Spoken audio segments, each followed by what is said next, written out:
Hi, this is Elaine Shea. I'm the Verge Program Director, and we're here at GreenBiz Studio with Krista Huhtala-Jenks, who is the Senior Officer of Digital Services and Mobility as a Service for the Finland Ministry of Transportation and Communications. Welcome, Krista. Thank you for having me. So that is a long title. Yeah. Let's talk about, and you're from Finland, and mobility as a service. Not many people have that in the title. What does that mean? What is your role? Well, I think that I'm probably one of the first people to have it in my title because Finland is really the birthplace for mobility as a service. But basically my role in a nutshell is to make sure that Finland will have the smartest transport system in the world.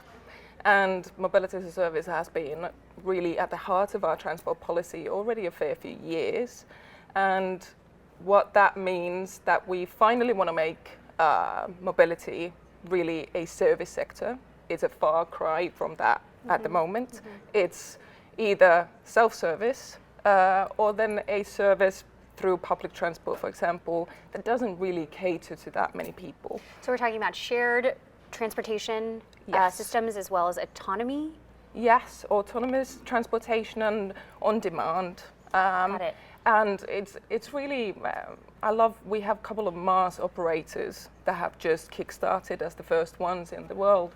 And how they describe mobility as a service and their service is that it's freedom of mobility, really making it user-centric and personal, or then a service philosophy to transportation. From the government perspective, it's really making the whole transport system digitally enabled and finally having a transport system 2.0 that really caters to all of the transport policy goals that we have. So tell me about how you're shaping the policy in order to enable this. Well, there's several pieces. It's a fairly complicated puzzle, but one of the major things that we're doing at the moment is through different regulative work. And we've had this massive project for the past year that we call Transport Code.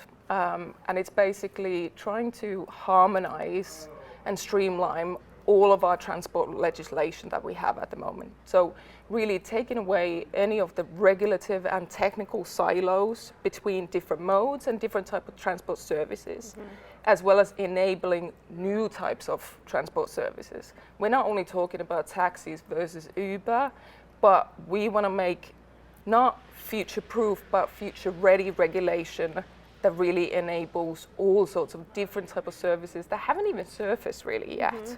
And that includes autonomous transportation. But then the other side of it, if we're deregulating heavily, we're also proposing new regulation on data. In order for Mars to become a reality, we need a whole lot more data for everybody.